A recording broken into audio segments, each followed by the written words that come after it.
Hello, my Marshis. Welcome back to the official channel of Pahul Institute ES Teacher. So today we are going to start our exercise 10.2 of chapter circles. ये exercise शुरू करने से पहले मैं बच्चों को बता दूं जिस चैनल पे नए आए हैं, हमने अपने इसी चैप्टर की इंट्रोडक्शन वीडियो और अपनी एक्सरसाइज 10.1 दोनों इस चैनल में पूरी कर ली है। अगर वो नहीं देखा तो वो जरूर देख लेना।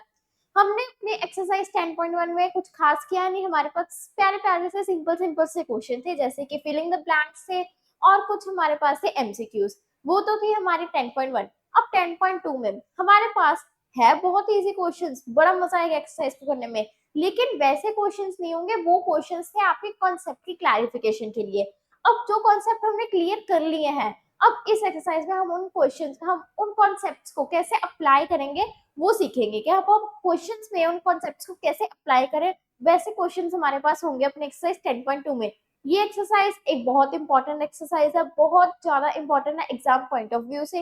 इस एक्सरसाइज से आपके पास एमसीक्यू भी आते हैं, आपके पास 2 मार्क का क्वेश्चन एंड 3 मार्क का क्वेश्चन तो डेफिनेटली आते हैं। तो इस एक्सरसाइज को रिवाइज करना तो भूलना मत। तो चलिए शुरू करते हैं, देखते हैं अपने इस एक्सरसाइज का पहला क्वेश्चन क्या है। पहला क्वेश्चन है जी अपने पास, from a point Q the length of the tangent of a circle is 24 centimetre and the distance of Q from the centre is 25, find the radius. अब भाई जो बच्चे जो मेरी पुरानी वीडियोस देख के आए तो उन्हें पता ही होगा कि मेरे ड्राइंग स्किल्स कैसे हैं, तो इससे अच्छा है मैं सर्कल को यहाँ ही ले आती हूँ। ठीक है जी, ये आ गया हमारे पास सर्कल। अब हम समझते हैं आखिर क्वेश्चन ने हमसे कहा क्या है।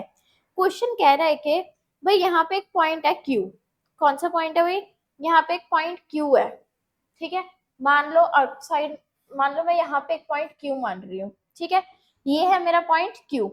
कहते Q से एक टेंजेंट जा रही है, मतलब Q से एक टेंजेंट है, मतलब सर्कल से एक टेंजेंट जा रही है जो Q पे टच कर रही है। मान लो ये Q पॉइंट है, मैंने सर्कल से एक टेंजेंट निकाली और ये Q पॉइंट पे जा रही है। ठीक है, इतनी एक्यूरेट लाइन नहीं होगी लेकिन आप समझ लो, ये टेंजेंट जा रही है जो Q पॉइंट पे टच कर रही है। अब इस सेंटर ऑफ द सर्कल, मान लो मैंने सेंटर ऑफ द सर्कल क्या लिया O। Centre of the circle से Q पे, सेंटर ऑफ द सर्कल से लेकर Q तक एक लाइन आ रही है जो Q को टच कर रही है, ये उन्होंने कहा है। अब कहते the length of the tangent to a circle, अब length of the tangent to a circle कितनी है? 24 सेंटीमीटर। और कहते सेंटर से जो लाइन जा रही है Q को टच कर रही है वो कितनी है? वो है 25 सेंटीमीटर। हमें क्या निकालना है? हमें निकालनी है रेडियस ऑफ द सर्कल। अब रेडियस ऑफ द सर्कल निकालनी है तो क्या मैं रेडियस को ऐसे मान सकती हूँ? यहाँ पे क्या मैं इस लाइन को रेडियस मान सकती हूँ? डेफिनेटली मान सकती हूँ। रेडियस में कहीं से भी निकाल सकती हूँ, यहाँ से निकाल सकती हूँ, यहाँ से ये निकाल सकती हूँ। वो मेरा मानना है कि मैं रेडियस कहाँ से निकालनी है मुझे, मैंने कहा कि भाई मैं यहाँ से इसे रेडियस निकाल रही हूँ। अब मैंने यहीं से क्यों रेडियस निकाली ये भी देखो। अब थ्योरम 10.1 याद करो वापस से। मैंने पहले ही कहा था कि आपको थ्योरम 10.1 एंड 10.2 अच्छे से आनी चाहिए। अगर आपको अभी भी वो थ्योरम्स नहीं आती, आप जाके पहले मेरी इंट्रोडक्शन वीडियो देख सकते हो, वहां पे वो दोनों थ्योरम्स को अच्छे से समझ सकते हो, उसके बाद इसे आके कंटिन्यू कर सकते हो। और भाई जिनको आती है वो जल्दी से थ्योरम 10.1 को रिवाइज करो। क्या पढ़ा था कि जो भाई अपना टेंजेंट और रेडियस है वो परपेंडिकुलर होती है ईच अदर के। परपेंडिकुलर होती है तो मतलब यहाँ पे 90 डिग्री बन रहा होगा। अब भाई अगर यहाँ पे 90 डिग्री बन रहा है, कौन सा ट्राइंगल बन गया? ये बन गया right angle. And right angle में देख लो, यहाँ पे हमारे पास बेस भी है, सॉरी यहाँ पे हमारे पास हाइपोटेन्यूज भी है, यहाँ पे हमारे पास परपेंडिकुलर भी है और बेस भी। तो सिंपली हम पाइथागोरस थ्योरम से ये क्वेश्चन सॉल्व कर सकते हैं।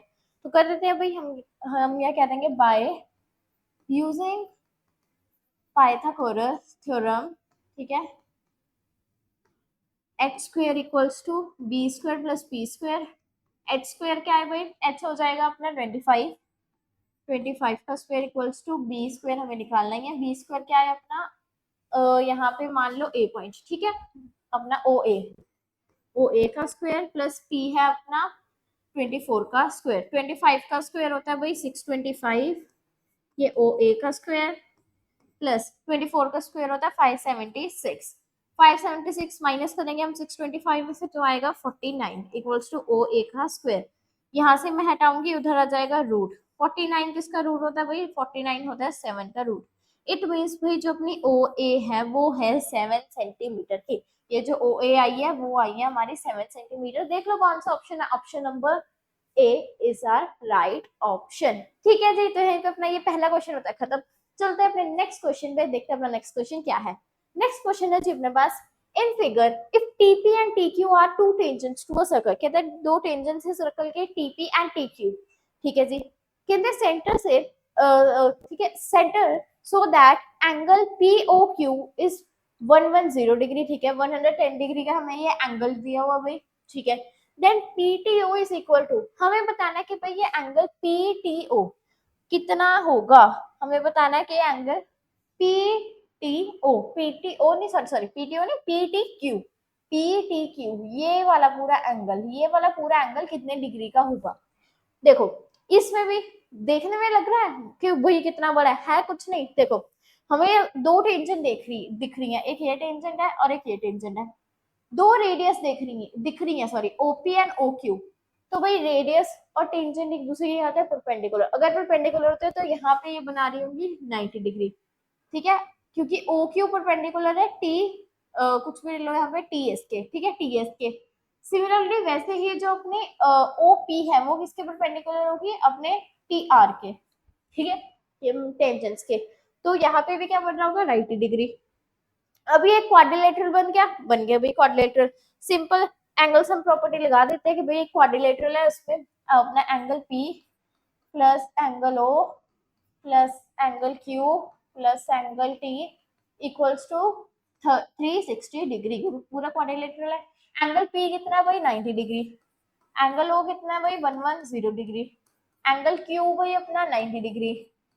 एंड ये है सॉरी हाँ ठीक है ठीक है, एंगल Q भी 90 डिग्री और हमें एंगल T तो भी निकालना ही है और ये हो जाएगा 360 डिग्री। अब भाई इससे आगे तो आप लोग सॉल्व कर ही सकते हो, बस इन तीनों को करो प्लस, प्लस करने के बाद जो भी आपका आंसर आएगा उसे 360 से माइनस करो, वही आ जाएगा हमारा एंगल T। ठीक है जी, अब इससे आगे ये वाला क्वेश्चन आप पूरा कर लेना, यही पे अपने ये वाला क्वेश्चन पे होता खत्म। चलते हैं नेक्स्ट क्वेश्चन पे, देखते हैं अपना नेक्स्ट क्वेश्चन क्या है। नेक्स्ट क्वेश्चन है जी अपने पास, if tangent PA and PB from a point P of a circle with center O are inclined to each other at 80 degree, then POA is equal to, अब यहाँ में diagram हमें बनानी है। ठीक है, कहते हैं हमारे पास दो टेंजेंट है PA एंड PB। ठीक है, मान लो ये पॉइंट है P, यहाँ पे मैंने मान लिया भाई पॉइंट P। ठीक है जी, ये है मेरा पॉइंट P। यहाँ से एक टेंजेंट ले आते हैं, एक तो टेंजेंट आ गई यहाँ से। ठीक है, एक टेंजेंट आ गई भाई यहाँ से। ये पॉइंट है भाई अपना पॉइंट P। ठीक है, ये पॉइंट अपना A एंड ये पॉइंट अपना B। दो टेंजेंट हो गई PA एंड PB। ठीक है, अब वो दोनों क्या कहते हैं, एंगल कितना बना रही है, inclined at each other at angle 80 degree.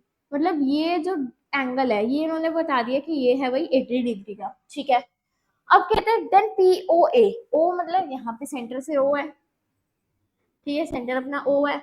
अब इसे चाहे ज्वाइन कर दो रेडियस को, ये हो जाएगी रेडियस, ये भी हो जाएगी रेडियस। ठीक है जी, अब ये है हमें क्या निकालना है, हमें निकालना है angle POA। POA POA it means ये वाला एंगल। अब ये एंगल निकालना है तो यहाँ से भी इनको स्प्लिट कर दो, डिवाइड करो। ठीक है, स्प्लिट कर दो, तो डिवाइड नहीं स्प्लिट कर दो। अब यहाँ पे 80 डिग्री बीच में आ रहा है तो इसे हम साइड में लिख देते हैं कि ये वाला भाई जो अपना एंगल है ये है 80 डिग्री का, 80 डिग्री। ठीक है, अब ये हमारी डायग्राम हो गई कंप्लीट। हमें क्या निकालना है, हमें निकालना है एंगल POA। एंगल POA मतलब ये वाला जो एंगल है वही अपना, हमें ये वाला एंगल निकालना है। ठीक है जी, देखो निकाल तो हम आराम से सकते हैं एंगल। कैसे, अगर मैं देखूं अकेला ट्राइंगल POA, अकेला ट्राइंगल POA, ऐसे अपना ट्राइंगल POA। ठीक है, ये अपना हमें ये वाला निकालना है एंगल। ये वाला कितना हो जाएगा, 90 डिग्री। क्यों, क्योंकि भाई ये जो है ये टेंजेंट है सर्कल की, है ना, ये ऐसे है ना, ये जो टेंजेंट हो गई सर्कल की और ये क्या हो गई, ये हो गई रेडियस, तो ये हो जाएगा 90 डिग्री। ये एंगल निकालना है और ये एंगल 80 डिग्री है। क्या ये एंगल 80 डिग्री है, नहीं, ये वाला एंगल 80 डिग्री, 80 डिग्री नहीं है, ये पूरा एंगल 80 डिग्री है। हमें सबसे पहले क्या करना होगा, उसका हाफ निकालना होगा। ठीक है, हाफ निकालने के लिए सबसे पहले क्या करेंगे, हाफ निकालने के लिए हम सबसे पहले अपने एंगल्स को इक्वल करेंगे, APO को और BPO को। ठीक है, अब हम करते हैं वो अपने इक्वल, तो हम कह देंगे इन ट्राइंगल, इन हम कह देंगे कि भाई in triangle A P O, A P O and triangle B P O, triangle APO and BPO, यहाँ पे भी 90 डिग्री आ जाएगा, यहाँ पे भी 90 डिग्री। ठीक है जी। एपीओ एंड बीपीओ में ओए इक्वल हो जाएगा, O A equals to O B, sorry क्यों, because radii of a circle. ठीक है जी, ये इक्वल हो गया, ओपी इक्वल है दोनों में, ओपी इक्वल्स टू ओपी, क्यों भाई ये है कॉमन। ठीक है, एक ये हो गया। और क्या हो गया भाई अपना, और हम ले लेते हैं कि अपना angle, angle A equals to angle B अपना हो गया 90 डिग्री का, या फिर angle A equals to angle B नहीं, पूरा लिख लेते हैं, angle O A P equals to angle O B P.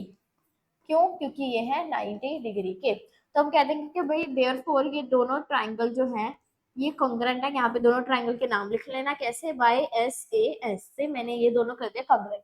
अब अगर ये दोनों कॉन्ग्रेंट है तो मैं कह सकती हूँ कि भाई जो अपना एंगल ए पी ओ है वो इक्वल होगा एंगल बी पी ओ के, कैसे भाई, by C P C T. ठीक है जी। सबसे पहले आपको इतना समझ आया, ये कोई नया काम है नहीं, हम नाइन्थ में ये वाला काम बहुत करके आए हैं, तो ये कुछ नया नहीं है। ठीक है, अब एपीओ और बीपीओ, एपीओ एंड बीपीओ, ये दोनों हमने क्या कर दिए, दोनों इक्वल कर दिए। ठीक है जी। अलग पेज ले लेते हैं। ओ गॉड, डायग्राम भी एक साथ ही उड़ जाती है, तो इधर ही कर लेते हैं, छोड़ो। ठीक है, इधर ही कर लेते हैं साइड पे, यहाँ पे एपी और बीपीओ जो है वो हमने दोनों को इक्वल कर लिया। ठीक है, अब भाई अगर दोनों इक्वल हैं तो मैं कह दूंगी कि भाई एंगल, इसे मैं नाम देती हूँ एंगल वन, इसे मैं नाम देती हूँ एंगल टू। ठीक है, तो यहाँ से मैं कह दूंगी भाई angle one equals to angle two, फिर मैंने उन्हें सिंपली क्या दे दिया, नाम दे दिया। ठीक है, अब अगर ये दोनों एंगल किसके इक्वल है, ये दोनों एंगल जो है इक्वल है अपने 80 डिग्री के। अब मैं इसी एंगल को सेम मान सकती हूँ, तो मैं इसे उधर जाके क्या कर दूंगी, प्लस कर दूंगी, तो ये हो जाएगा टू, कोई भी ले लो, टू मैं ले लेती हूँ APO, to angle A P O equals to कितना अपना 80 डिग्री। तो एंगल ए पी ओ यहाँ से आ जाएगा 80/2 विच इज 40 डिग्री। अब मेरा एंगल ए पी ओ जो है वो आ गया कितना, 40 डिग्री। अब देखो दोनों सिमिलर है, ये किसकी इक्वल है, दोनों 80 डिग्री के। अब मैं इसे भी उधर लेके जाऊंगी, देखो एपीओ है ना, अब इसी भी मैं एपीओ ही लिख सकती हूँ ना, तो मैं दो दो बार एपीओ क्यों लिखूंगी, मैं सीधा प्लस नहीं कर दूंगी दोनों को। अब मैंने यहाँ पे भी वन लिखा, प्लस वन लिखा, मैंने आंसर में ये मैंने कह दिया कि भाई ये आंसर है। अब भाई मैं ऐसे ऐसे क्यों छोड़ूंगी, जब मैं इन दोनों को प्लस कर सकती हूँ तो मैं कह दूंगी मेरा फाइनल आंसर ये होगा। सिमिलरली वैसे ही अब ये दोनों सेम है, तो मैंने पहले दोनों को सेम किया, अब मैं दोनों को सेम तो छोड़ूंगी नहीं, मुझे दिख रहा है ये प्लस हो रहा है, तो मैंने इनके प्लस करके बना दिया टू एपीओ। उससे मुझे एपीओ की जो एंगल है उसकी वैल्यू मिल गई, मतलब ये जो एंगल है ये है मेरा 40 डिग्री का। अब ये 40 डिग्री है, ये 90 डिग्री है, अपने लगा लो एंगल सम प्रॉपर्टी। ठीक है, एंगल सम प्रॉपर्टी यहाँ लगा लेते हैं कि भाई अपना 90 डिग्री या फिर angle A plus angle O plus angle, पूरा ही लिखना पड़ेगा, पूरा ही लिख लेते हैं, angle O A P plus angle A O P plus angle O P A equals to 180 degree. ठीक है, एंगल ए कितना भाई 90 डिग्री का, ए ओ पी या फिर पी ओ ए जो भी कह लो वो हमें निकालना ही है। ओ पी ए, ठीक है, ओ पी ए हमने अभी निकाला कितना है भाई 40 डिग्री का। अब इससे आगे भाई कर सकते हो आराम से, 90 40 को करो वो हो जाएगा 130, 130 माइनस अपना 180 करोगे तो आपका आ जाएगा 50 डिग्री इज योर आंसर। ठीक है, मैंने आंसर भी आपको बता दिया है कि भाई इनको सिंपली प्लस करो उधर माइनस कर दो। तो जी यहाँ पर भाई अपना ये थर्ड क्वेश्चन जो था पूरा, चलते हैं अपने नेक्स्ट क्वेश्चन पे, देखते हैं अपना नेक्स्ट क्वेश्चन क्या है। अब हमारे पास एमसीक्यू क्वेश्चंस खत्म हो गए हैं, अब हम सिंपली क्वेश्चंस करेंगे। क्या कह रहा है क्वेश्चन, क्वेश्चन कह रहा है, कहते हैं prove that the tangent drawn at the ends of a diameter of a circle are parallel. ठीक है, कहते हैं हमारे पास सर्कल गिवन है, अब कहते हैं इसके यहाँ पे पहले तो डायमीटर बनाओ, एक इसका डायमीटर बना दिया हमने भाई, ये हो गया इसका डायमीटर। ठीक है, ये हो गया डायमीटर। अब कहते हैं डायमीटर के एंड पे, डायमीटर, ठीक है, ये हो गया डायमीटर। अब कहते हैं डायमीटर के एंड पे दो टेंजेंट्स बनाओ, मतलब एक डायमीटर का एंड ये है तो एक टेंजेंट मैंने बना दी, एक टेंजेंट भी मैंने बना दी यहाँ से ऐसे। एक डायमीटर के एंड ये है तो एक टेंजेंट बना दी यहाँ से, दो टेंजेंट्स बना दी, ठीक है, डायमीटर के एंड पे। अब कहते हैं ये बताओ कि ये दोनों, हमें ये प्रूफ करके बताओ कि ये दोनों दोनों जो टेंजेंट्स है वो क्या है, वो पैरेलल है। देखने में तो हमें पता ही लग रहा है वो पैरेलल है, लेकिन प्रूव करो। ठीक है भाई, हम पहले नाम दे देते हैं ऐसे ए, ये ए बी टेंजेंट, ये सी डी टेंजेंट, यहाँ पे सेंटर ओ, ये जहाँ पे टेंजेंट और रेडियस मिलती है उन्हें क्या कहते हैं, पॉइंट ऑफ कांटेक्ट। तो इस पॉइंट ऑफ कांटेक्ट को मैं कह देती हूँ पी, और इस पॉइंट ऑफ कांटेक्ट को आर।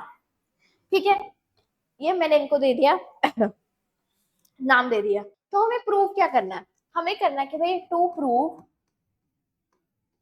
हमें भाई प्रूव करना है कि जो भाई अपने ए बी है वो पैरेलल हो सी डी के। ठीक है, जो अपना ए बी है वो पैरेलल है सी डी के, ये हमें प्रूव करना है।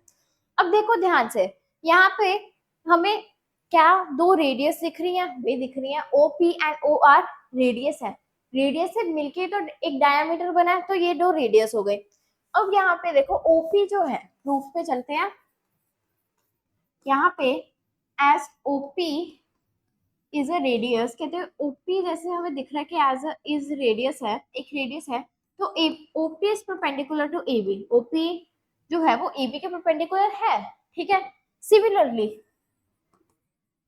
या फिर सिमिलरली छोड़, सिमिलरली हमें दिख रहा है कि भाई वैसे ही जो अपना ओ आर है वो भी परपेंडिकुलर है किसके, परपेंडिकुलर है भाई वो सी डी के। ठीक है, अब यहाँ पे सबसे पहले तो मैं नेम दे देती हूँ, ये एंगल, ये 1 2 3 4, ठीक है, 1 2 3 4 मैंने ऐसे नाम दे दिए ना एंगल्स को। तो भाई यहाँ से मैं कह सकती हूँ कि भाई जो अपना एंगल 1 है, यहाँ से मैं क्या कह सकती हूँ कि एंगल 1 एंगल 2 90 डिग्री के इक्वल हो जाएंगे। यहाँ से वही कह सकती हूँ कि एंगल 3 और एंगल 4 भी 90 डिग्री के इक्वल हो जाएंगे। क्यों इक्वल हो जाएंगे, आप रीजन लिख सकते हो यहाँ पे, अपनी एक्सरसाइज कह रही हूँ, यहाँ पे अपनी थ्योरम 10.1 को लिख सकते हो। ठीक है, कि आखिर ये क्यों इक्वल होंगे, तो थ्योरम 10.1 को मेंशन कर सकते हो। ठीक है, ये रेडियस है, ये परपेंडिकुलर टेंशन के, यहाँ पे भी ये रेडियस परपेंडिकुलर टेंशन के। अब देखो यहाँ पे एंगल 1 जो है भाई वो एंगल 4 के भी इक्वल है, और एंगल 2 जो है वो एंगल 3 के भी इक्वल है। कैसे भाई, एक तो 90 डिग्री तो है, एक्सेप्ट 90 डिग्री भूल जाओ कि ये दोनों 90 डिग्री है। 90 डिग्री के अलावा ये एंगल 2 और 3 कैसे इक्वल है भाई, देखो क्या ये जेड नहीं बना रहे ऐसे, कैसे जेड, ऐसे ऐसे जेड बना रहे हैं ना, मतलब उल्टा जेड ले लो, ऐसे बना रहे हैं। तो जेड में हमेशा ये वाला एंगल सेम होता है। जब ये एंगल सेम है, ये क्या हो जाएंगे, ये हो जाएंगे भाई, रीजन लिख दो, alternate interior angles are equal. और ऑल्टरनेट इंटीरियर एंगल कब इक्वल होते हैं, जब दो लाइंस पैरेलल हो। तो सिंपली हम कह देंगे कि भाई अगर ये ऑल्टरनेट एंगल्स हैं और वो इक्वल है, तो हम कह देंगे कि भाई देयरफॉर के, अपने देयरफॉर डाल के ये वाली लाइन लिख लेना, tangents drawn the centre of a circle are parallel. ठीक है जी, तो यहाँ पे हो जाएगा अपना हेंस प्रूव्ड। यहीं पे भाई अपना ये वाला क्वेश्चन भी होता खत्म। चलते हैं नेक्स्ट क्वेश्चन पे। नेक्स्ट क्वेश्चन पे जाने से पहले मैं ये बता दूं कि ये वाला क्वेश्चन एक स्टार मार्कर क्वेश्चन है। क्या है, एक स्टार मार्कर क्वेश्चन है। स्टार मार्कर क्वेश्चन क्या होते हैं, जो मेनली आपके प्री बोर्ड्स में आपको दिख सकता है, आपका एक यूनिट टेस्ट में भी दिख सकता है। ऐसा नहीं है, बोर्ड्स में भी ये बहुत बार पूछा गया, बट ज्यादा आपको प्री बोर्ड्स और यूनिट टेस्ट में ये क्वेश्चन दिख सकता है कुछ नहीं इस क्वेश्चन में, बट तब भी ये क्वेश्चन एक इंपॉर्टेंट है, जो कि अच्छी बात है। अगर इतनी इजी क्वेश्चन है, इंपॉर्टेंट क्वेश्चन है, तो भाई आराम से पेपर हो जाएगा। ठीक है जी, चलते हैं नेक्स्ट क्वेश्चन पे, देखते हैं नेक्स्ट क्वेश्चन क्या है। नेक्स्ट क्वेश्चन अपने पास, prove that the perpendicular at the point of contact to the tangent to a circle passes through the center. Okay, circle वैसे थोड़े दूर हो गया, बट कोई नहीं। कहते हैं यहाँ पे पॉइंट ऑफ कांटेक्ट पे क्या बनता है, टेंजेंट, मतलब एक टेंजेंट की बात की गई है। पॉइंट ऑफ कांटेक्ट पे टेंजेंट होती है, ठीक है, ये बना दे टेंजेंट। और पॉइंट ऑफ कांटेक्ट पे टेंजेंट तो होती है, उसके साथ क्या होता है, एक अपना रेडियस होती है। अब कहते हैं हमें ये प्रूव करो कि जो टेंजेंट और रेडियस है, ये जो है, हमें ये प्रूव करो ये जो रेडियस है ये हमेशा सेंटर से ही निकलती है। मान लो ये टेंजेंट ए भी है और ये रेडियस है ओ आर, ये रेडियस है ओ आर। तो हमें इन्होंने सिंपली कहा है कि ये प्रूव करो कि भाई जो ओ आर है वो हमेशा सेंटर से निकलेगी। भाई ये तो पता ही है। अब अगर मैं टेंजेंट यहाँ पे बना दूं, अगर मैं यहाँ पे ना बनाऊं टेंजेंट, मैं एक यहाँ बना दूं, ठीक है, ये मैंने अगर एक टेंजेंट बना दी, बन जा टेंजेंट, हाँ ये टेंजेंट बना दी, तो मैं रेडियस यहाँ से निकाल सकती हूँ। अगर मैंने वही टेंजेंट यहाँ पे बना दी तो मैं रेडियस यहाँ से निकाल सकती हूँ। बट जब भी मैं निकालूंगी रेडियस को, वो हमेशा सेंटर से ही निकलेगा, ओ से ही निकलेगा। क्यों? Because radius is perpendicular to the tangent. तो हम यहाँ पे लिख देंगे simply as radius is radius is perpendicular, आप पूरा लिखना परपेंडिकुलर टू द टेंजेंट। कहते हैं रेडियस हमेशा ही अपने टेंजेंट के परपेंडिकुलर होती है, therefore it always passes through the, it all also नहीं, it always passes through the center। ये हो जाएगा भाई अपने इस क्वेश्चन का आंसर। ठीक है जी, हमें पता ही है कि भाई टेंजेंट जो है, सॉरी टेंजेंट, हाँ टेंजेंट कह लो, रेडियस दोनों एक दूसरे के परपेंडिकुलर होती हैं। अब रेडियस परपेंडिकुलर है टेंजेंट के, तो वो हमेशा सेंटर से ही निकलेगी। ठीक है जी, तो यही पे अपना ये 5th क्वेश्चन पे खत्म। चलते हैं अपने नेक्स्ट क्वेश्चन पे, देखते हैं नेक्स्ट क्वेश्चन क्या है। नेक्स्ट क्वेश्चन है जो अपने पास, the length of a tangent from a point A at distance 5 centimeter from the center of a circle। ठीक है, अब भाई ये जो क्वेश्चन है ये बड़ा इजी क्वेश्चन है, ये तो पता ही लग रहा है ये इजी क्वेश्चन है। लेकिन मैं आगे चल के बताऊंगी कि मेनली ये क्वेश्चंस टीचर्स क्यों डालते हैं। है ये बहुत इजी, इतना इजी होने के बावजूद भी टीचर्स मेनली ये क्वेश्चन क्यों डालते हैं वो आपको भी पता लगेगा। सबसे पहले कहते हैं एक पॉइंट ए है, मान लो यहाँ पे मैंने बनाया पॉइंट ए, ठीक है, ये मेरा पॉइंट ए है। अब यहाँ पे कहते the length of a tangent from a point A, length of a tangent, tangent आ रही है पॉइंट ए तक, टेंजेंट न बने मेरी कभी अच्छी से, ठीक है, ये आ रही है टेंजेंट, हाँ ये आ रही है टेंजेंट पॉइंट ए पे, ठीक है। उसके बाद क्या कह रहे हैं, at a distance 5 centimetre from the centre of a circle, मतलब सेंटर ऑफ अ सर्कल से भी एक लाइन आ रही है जो ए को ज्वाइन कर रही है, मतलब ये अपना centre of a circle O, यहाँ से भी एक लाइन आ रही है जो ए को ज्वाइन कर रही है, ठीक है। अब गलती कहाँ होती है, द मेन मिस्टेक कहाँ करते हैं स्टूडेंट्स, ध्यान से बोलो। कहते हैं the length of a tangent from a point A at distance of 5 centimetre. अब यहाँ पे क्या पढ़ रहे हैं कि भाई यहाँ पे टेंजेंट की बात है, उसके बाद एक value they the, it means tangent की ही वैल्यू होगी 5 सेंटीमीटर। एंड उसके बाद क्या कह रहे हैं, उसके बाद सेंटर की एक लाइन है जो सेंटर से आ रही है, उसके बाद एक वैल्यू है तो वो हो जाएगी उसकी, ये हो जाएगा 4 सेंटीमीटर। और जब आपने ऐसा लिख दिया वहीं पे आपका ये क्वेश्चन हो जाएगा एकदम गलत। तो भाई ऐसे मार्क मत कर लिया, ये मैंने बताने के लिए किया कि 4 है ये 5 है, बट ये ऐसा नहीं है। क्यों नहीं है, ध्यान से सुनो, ध्यान से सुनना। अब ये क्वेश्चन क्यों टीचर्स डालते हैं, क्यों ये थोड़ा सा ट्रिकी है। देखो पहले उन्होंने कहा है the length of a tangent from a point ए, ठीक है, हमने पॉइंट ए से टेंजेंट है, at distance 5 centimetre from the centre, कहते सेंटर से 5 सेंटीमीटर की दूरी पर, सेंटर से 5 सेंटीमीटर की दूरी पर एक पॉइंट पे टेंजेंट आ रही है जो 4 सेंटीमीटर की है। देखा क्वेश्चन को कैसे घुमाया उन्होंने, कैसे ट्विस्ट किया है। यहाँ तक तो टेंजेंट की बात हो रही है, लेकिन उससे आगे टेंजेंट की बात यहाँ हो रही है, यहाँ तक, और उसके बाद यहाँ तक तो ये अपने लाइन की बात हो रही है, ठीक है।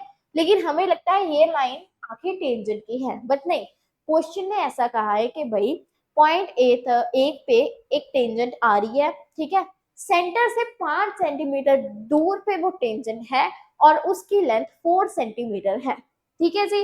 तो सिंपली यहाँ पे हमने जो टेंजेंट की लेंथ होगी वो होगी 4 सेंटीमीटर और इस लाइन की लेंथ होगी 5 सेंटीमीटर। हमें क्या निकालना, रेडियस, मैं रेडियस यहाँ पे बना देती हूँ, तो मुझे हमें निकालना है ये ओ आर, ले लो इसे, ओ आर की वैल्यू निकालनी है। अब सेम फर्स्ट क्वेश्चन है ये, तो क्यों ये लग गया, बिकॉज इसकी वर्डिंग में स्टूडेंट्स अक्सर फंस जाते हैं, इसलिए क्वेश्चन थोड़ा सा अलग है और वापस दिया है।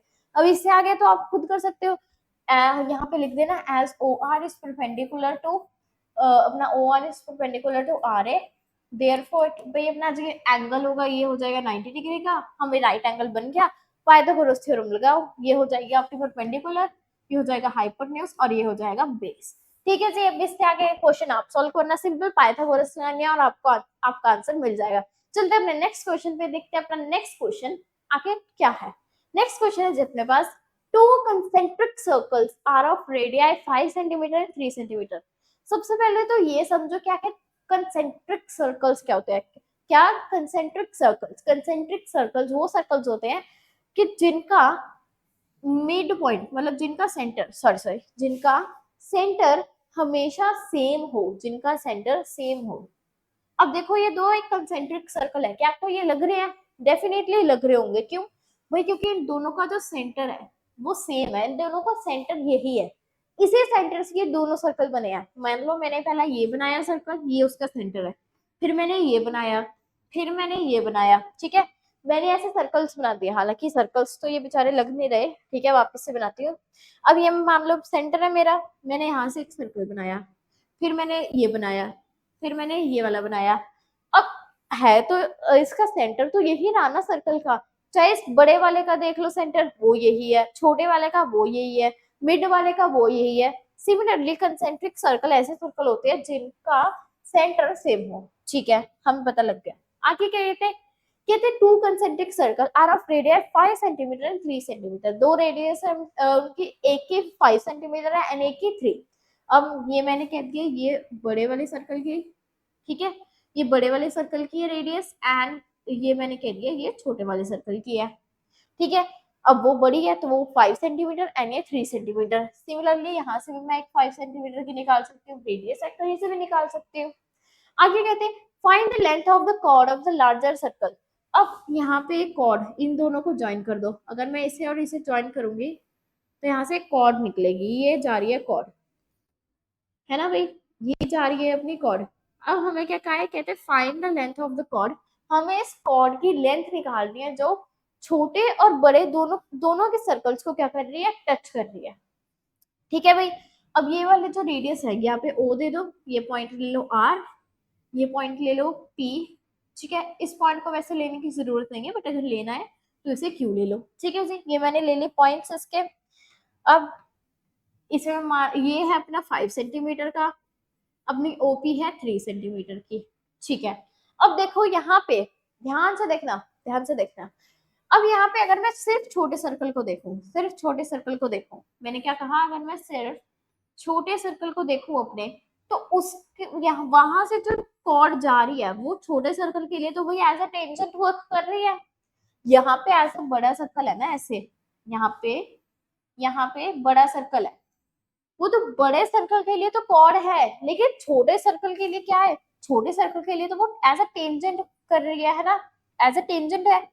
तो यहाँ से टेंजेंट जा रही है और यहाँ पे ये जा रहा है अपना रेडियस।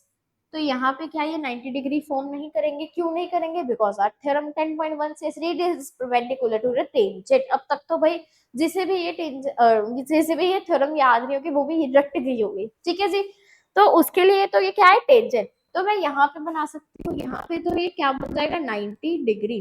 अब मैं देखो 90 डिग्री ये बन गया, तो फिर मैं कह सकती हूँ कि भाई इन ट्राइंगल, सबसे पहले तो हमेशा आपको लिखना है गिवन, गिवन आप लिख दो कि two concentric circle with centre O, ठीक है।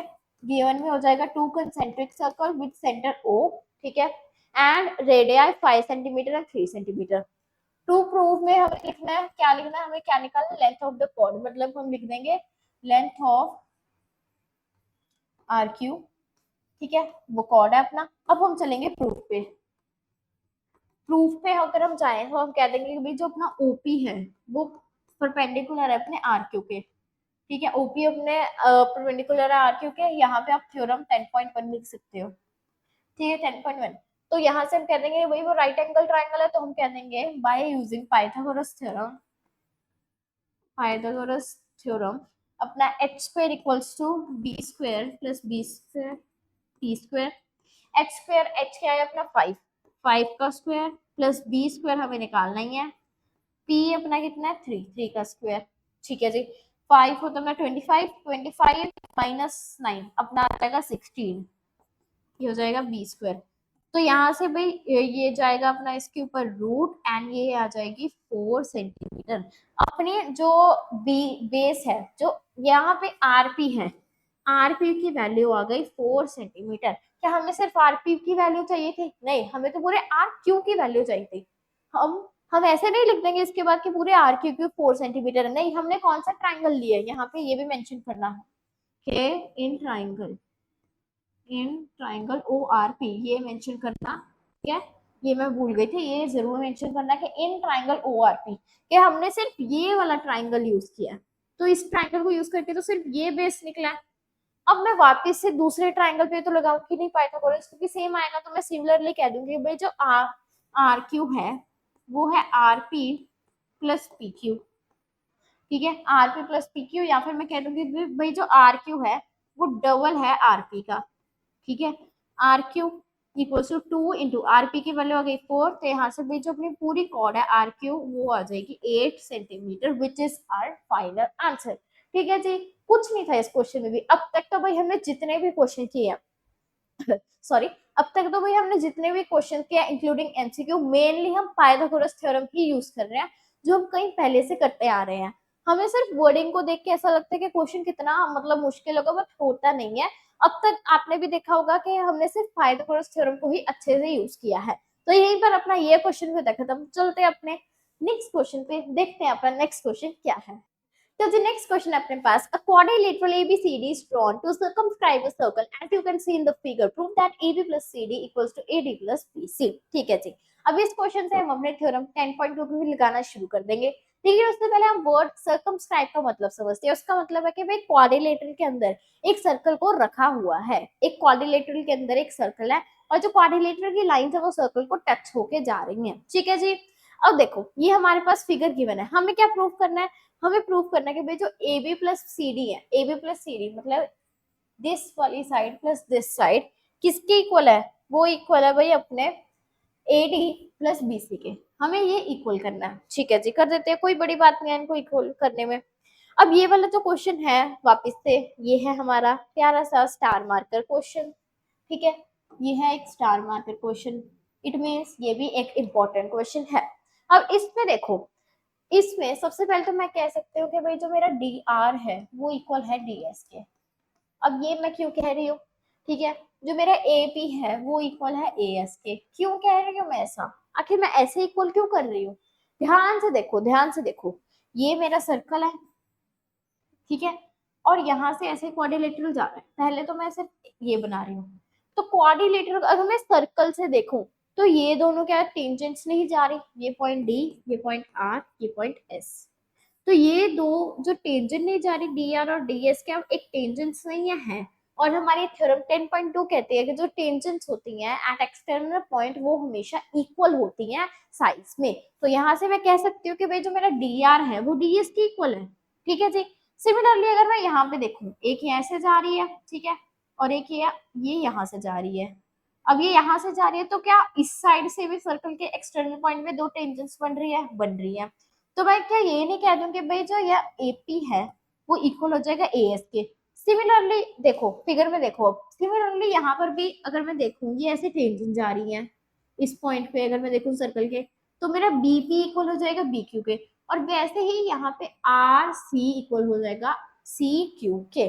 ठीक है जी, समझ आ गया कि मैं क्यों इक्वल कर रही हूँ सॉरी, अगर आपको ये समझ नहीं आया कि मैंने इनको क्यों इक्वल किया है तो 10 सेकेंड 15 सेकेंड के लिए वीडियो को पीछे करो और फिर ये वापस से समझो क्यों, बिकॉज आगे एक ऐसा क्वेश्चन आएगा जिसमें हम ये सेम चीज यूज करेंगे। ठीक है जी, तो इसलिए आपको ये वाली चीज समझ आनी चाहिए। अब D R equal to D S, AP equals to A S, तो वैसे ही BP equals to Q B या फिर बी क्यू, एंड अपना जो आर सी है वो इक्वल हो जाएगा सी क्यू के। क्यों इक्वल हो जाएगा, इसके लिए आप लिखोगे यहाँ पे, ठीक है, क्यों इक्वल हो जाएगा, यहाँ पे आप लिखोगे थ्योरम 10.2 की स्टेटमेंट, ठीक है, यहाँ पे आप थ्योरम 10.2 की स्टेटमेंट लिखोगे। अब ये इक्वल है, अब देखो, अब मैं यहाँ पे कह दूंगी कि भाई फ्रॉम 1 to 3 4 मार्क कर दो, 1 2 3 4 एडिंग, मैं कह दूंगी कि भाई एडिंग 1 2 3 4, एडिंग 1 2 3 एंड 4, कैसे ऐड करूंगी, अब मैं देखो इस साइड पे जो है उन्हें और उस साइड पे जो है उन्हें, मतलब एपी ये हो जाएगा भाई पहला अपना AP plus BP, AP plus BP, AP plus BP, plus D R plus R C. ठीक है, AP plus BP plus D R plus R C. ठीक है जी, एक ये हो गया अपना।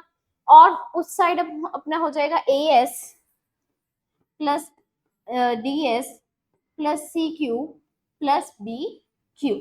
ठीक है जी, ये हो गया।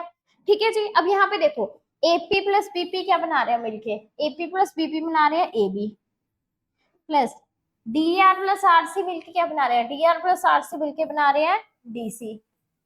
ए एस प्लस डी एस क्या बना रहे हैं मिलके, ये बना रहे हैं एडी। एंड भाई अपना C Q plus B Q क्या बना रहे हैं, ये बना रहे हैं अपना बी सी। क्या यही हमें प्रूव नहीं करना था कि A B plus C D या फिर डी सी इक्वल हो A D plus B C के, हमने प्रूव कर दिया, हेंस प्रूव। अब यहाँ पे एक मेजर कंफ्यूजन क्या आती है कि हमने यही इधर क्यों लिखे और वो वाले उधर क्यों लिखे। देखो जो राइट साइड पे है वो राइट साइड पे प्लस होंगे, जो लेफ्ट साइड पे है वो लेफ्ट साइड पे प्लस होंगे।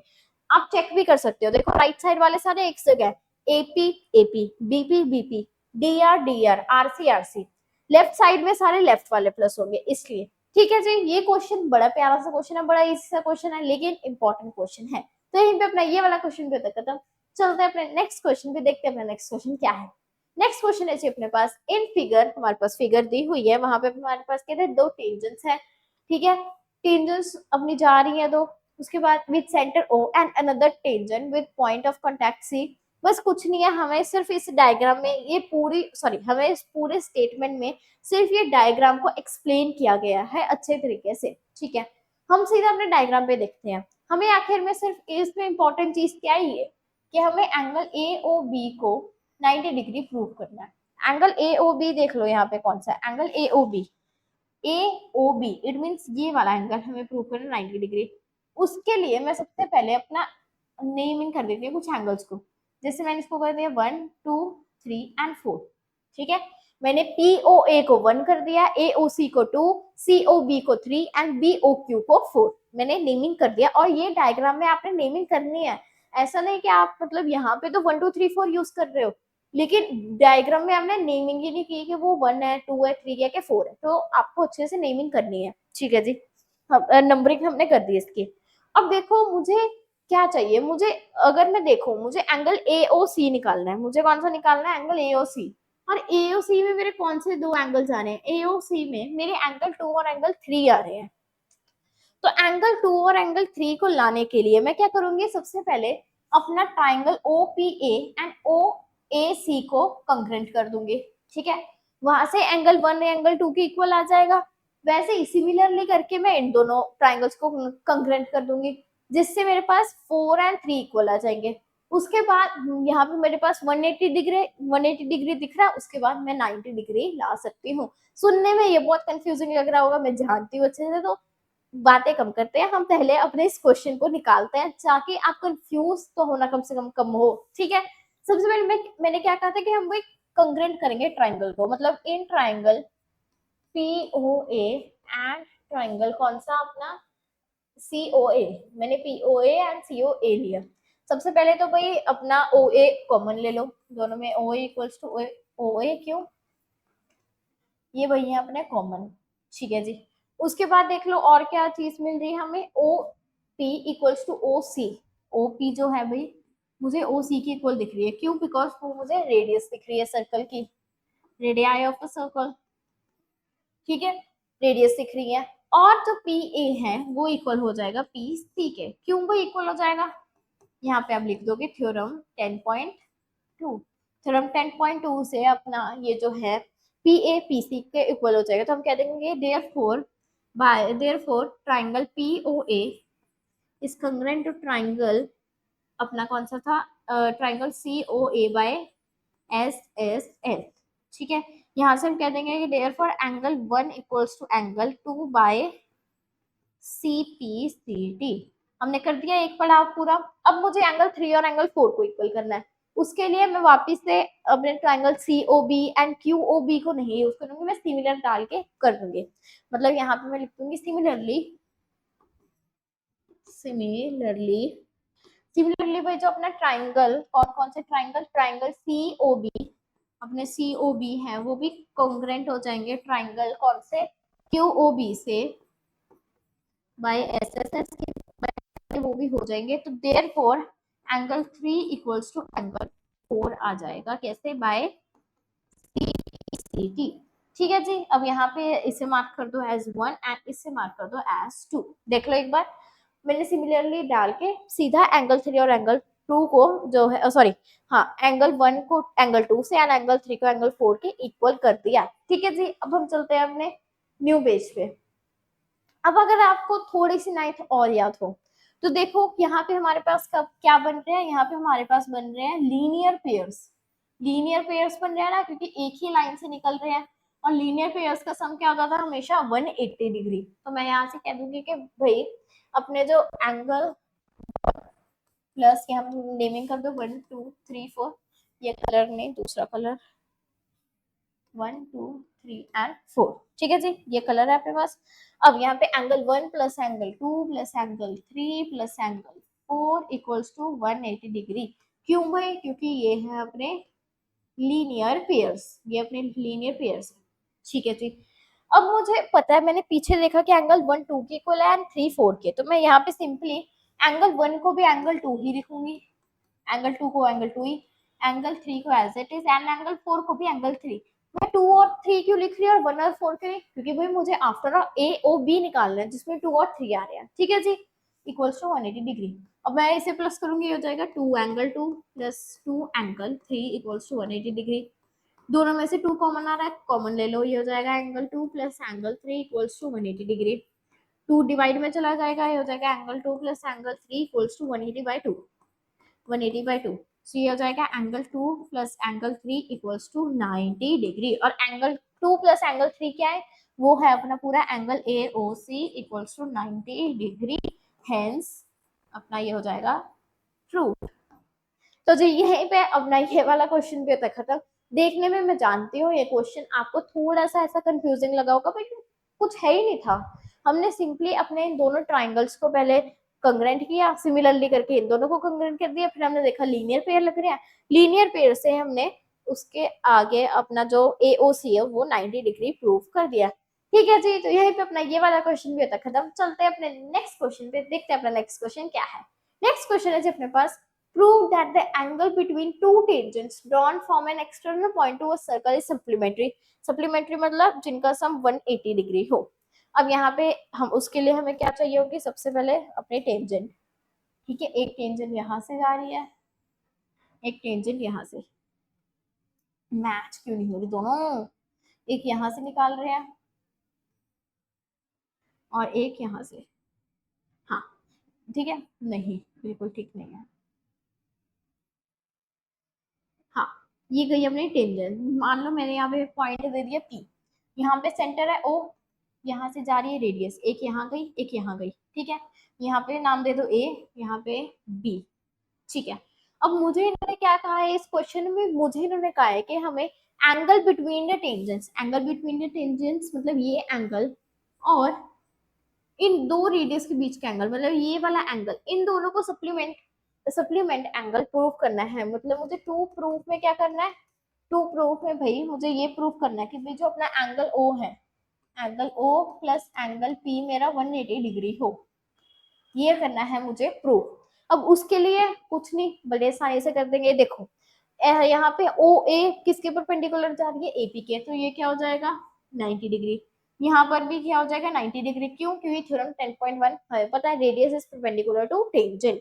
तो यहाँ से मैं सिंपली कह दूंगी कि भाई जो एंगल A है plus angle O plus angle B plus angle P equals to 360 degree, क्योंकि पूरा क्वाड्रिलेटरल है, हमें ये पता है 90 डिग्री है, एंगल O तो है नहीं, एंगल B भी 90 डिग्री है, plus angle P equals to 360 degree.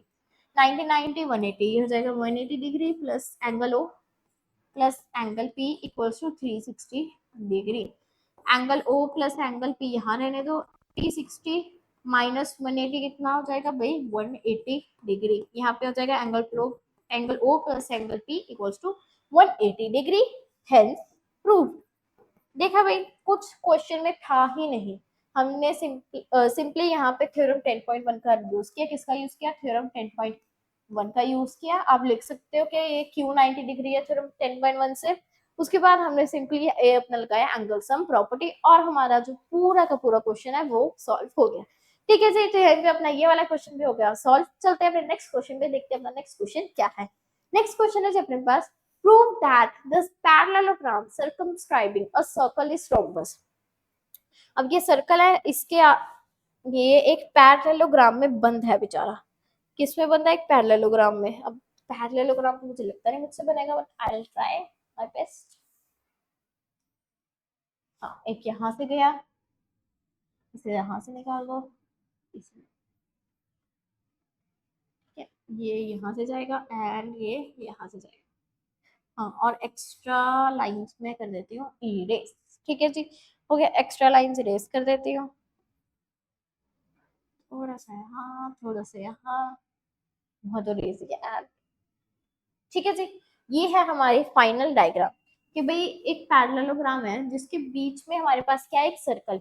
एक पैरेललोग्राम है जिसके बीच में हमारे पास क्या है? सर्कल। हमें प्रूव करना है कि ये जो भाई है हमारे पास पैरेललोग्राम और ये जो सर्कल है, ठीक है, ये एक रोम्बस है। क्या? रोम्बस है। हमें ये प्रूफ करना है। ठीक है जी, कर देते हैं। अब वापिस है यहाँ पे हम देखो, सिमिलरली पीछे वाला क्वेश्चन की तरह हम यहाँ पे मान लेते हैं ए, ये बी, ये सी, ये डी। ठीक है, ए बी सी डी मान लिया और इनके बीच का पॉइंट ऑफ कांटेक्ट को इसे मान लेते हैं पी, इसे क्यू, इसे आर एंड इसे एस। ठीक है, बन गया ये पुराना वाला क्वेश्चन ही। इसलिए मैं कह रही थी वो वाला क्वेश्चन अगर नहीं आया तो अच्छे से समझ लेना, बिकॉज वो यहाँ पे अच्छे से यूज होने वाला है। तो मैं यहाँ पे कर दूंगी सीधा प्रूफ से शुरू करती हूँ। गिवन एंड टू प्रूफ आप लिख लोगे। प्रूफ से मैं यहाँ पे सिंपली लिख सकती हूँ कि डी आर जो मेरा है वो डी पी के इक्वल है ना भाई। डी आर जो मेरा है वो किसके इक्वल है? डी पी के। मेरा ए आर जो है वो इक्वल है ए, मैंने दो वाली डाल पी क्यू आर एस डालना था, सॉरी सॉरी मैंने दो वाली आर डाल दिया। ठीक है, जो भाई ए आर है वो ए एस के इक्वल है। ठीक है जी, ए आर किसके इक्वल होगा? ए एस के। आर बी इक्वल है बी क्यू के एंड जो मेरा सी क्यू है वो इक्वल है अपना सी पी के। ठीक है, क्यों इक्वल है यहाँ पे आप लिख दोगे थ्योरम 10.2 की स्टेटमेंट।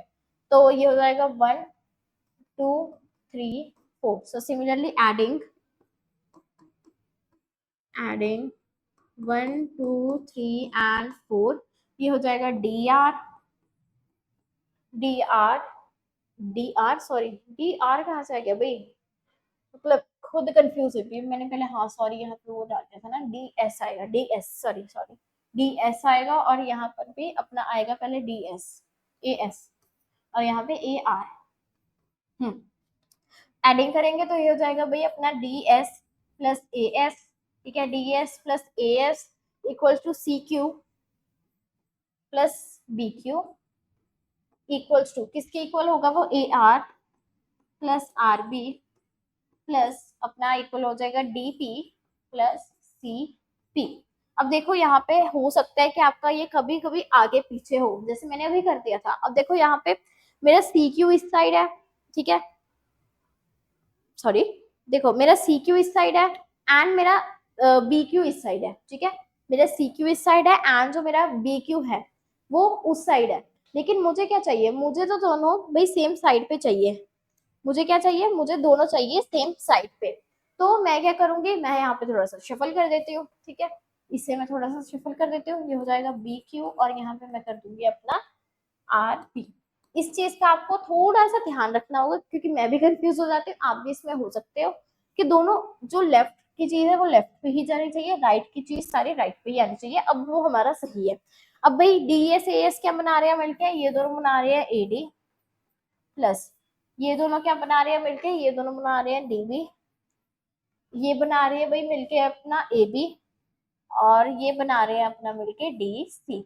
अब इतना तो हम क्वेश्चन नंबर आई थिंक 10 था, पता आई थिंक सो 8 था। हाँ, अपना इतना तो हमने क्वेश्चन नंबर 8 में सीख ही लिया था, इतना तो हमने कर लिया था। हमने इतना ही प्रूव करना था अपना 8 में। लेकिन हमें यहाँ पे रोम्बस प्रूव करना है इसे। अब अगर मुझे रोम्बस प्रूव करना है लेकिन मुझे गिवन क्या है? वो एक पैरेललोग्राम है। पैरेललोग्राम में क्या होती है? पैरेललोग्राम में ऑपोजिट साइड्स जो होती है भाई, ऑपोजिट साइड्स जो होती है वो क्या होती है? वो इक्वल होती हैं। अब अगर ऑपोजिट साइड्स इक्वल है, डायग्राम पीछे से देख लेते हैं कि अगर हमारे पास ऑपोजिट साइड इक्वल है तो भाई हम कह देंगे कि ए बी इक्वल हो जाएगा डी सी के, कि भाई ए बी इक्वल हो जाएगा डी सी के एंड बी डी इक्वल हो जाएगा ए सी के। ठीक है, बी डी किसके इक्वल हो जाएगा, बी डी इक्वल हो जाएगा अपने B D, sorry B D नहीं, अपना ए बी हो जाएगा डी सी के and A D it's A D, हाँ ए डी इक्वल हो जाएगा अपना बी सी। ठीक है, ये हो गया हमारे पास। अब जबकि ये हमारे पास इक्वल है, हमें पता लग गया, तो मैं यहाँ पे ए डी प्लस क्या था अपना A D plus D B equals to A B plus B C. अब यहाँ पे अगर ए बी और B C, A B B C, ओहो आजा भाई जल्दी, हाँ ठीक है ठीक है, ए बी हमारा इक्वल हो गया जो अपना ए बी है, ठीक है, ए बी अपना इक्वल है डी सी के एंड जो अपना ए डी है वो अपना इक्वल है बी सी के। ठीक है जी, ए डी अपना इक्वल किसके होगा, ए डी अपना इक्वल होगा बी सी के। A B and D C, A B and D C, A B and D C, A B D C, A B and D C, मैं वही सोचू मैं कुछ गड़बड़ कर रही हूँ, ए बी डी सी। ठीक है, अब देखो ए बी और डी सी तो इक्वल है, ए बी और डी सी क्या है, ए बी और डी सी है एक दूसरे के इक्वल, तो मैं यहाँ पे सिंपली लिख सकती हूँ 2ab। अब ये दोनों इक्वल है तो मैं सिमिलरली 2ab लिख सकती हूँ। And AD and BC, AD and BC, हाँ AD and BC, CQ and CQ BC, क्या कर रही हूँ मैं, तभी मैं कहूँ मेरा आगे क्यों नहीं सही होगा, क्योंकि मैंने यहाँ पे मिस्टेक्स की हुई है। ठीक है, हाँ अब सही होगा। ठीक है, अब देखो मेरा एडी और अपना एडी एंड बीसी सिमिलर है तो मैं इसे लिख सकती हूँ।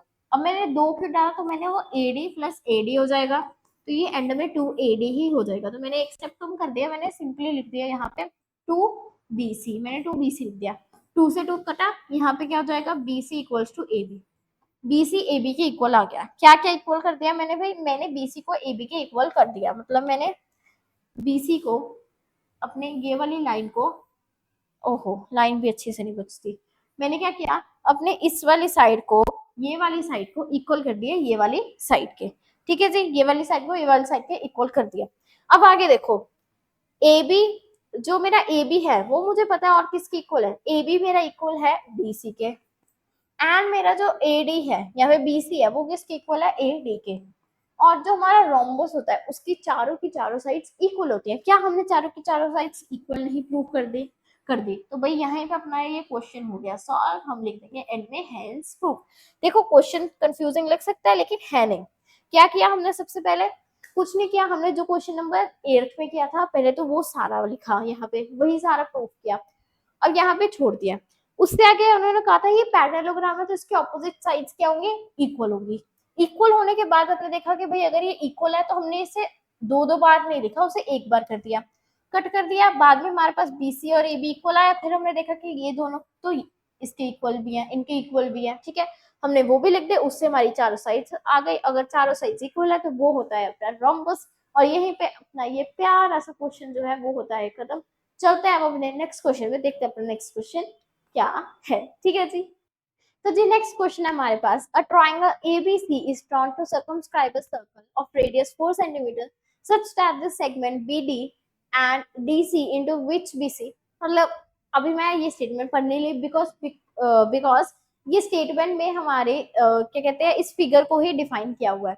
ये आपकी प्रॉपर फिगर नहीं है जो आपको एनसीईआरटी में दी हुई है, ये आपकी वो वाली फिगर है जो आपको आगे चल के बनानी है। तो इससे पहले हम अपनी सिंपल वाली फिगर देखते हैं जो हमारी एनसीईआरटी में दी हुई है।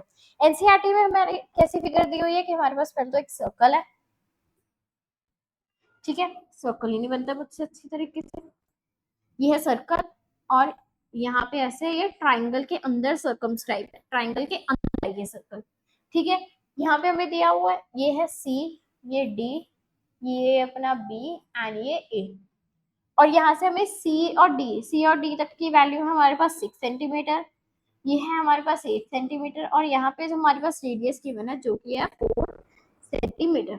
अब ये तो हमारे फाइनल है, लेकिन ये आई कैसे, ये हम सीखेंगे अपने इस डायग्राम से।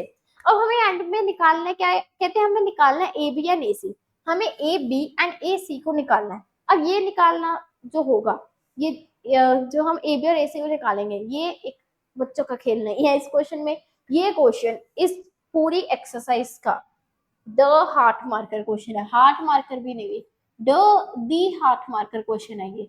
मतलब इस क्वेश्चन में आप सबको मतलब इतना मजा आएगा, ये क्वेश्चन करते करते इतना मजा आएगा, लेकिन इस क्वेश्चन में बहुत कैलकुलेशन मिस्टेक्स हो सकती हैं, तो ध्यान से एक एक स्टेप को समझना। ठीक है जी। तो ये डायग्राम है जो आपको एनसीईआरटी में गिवन है।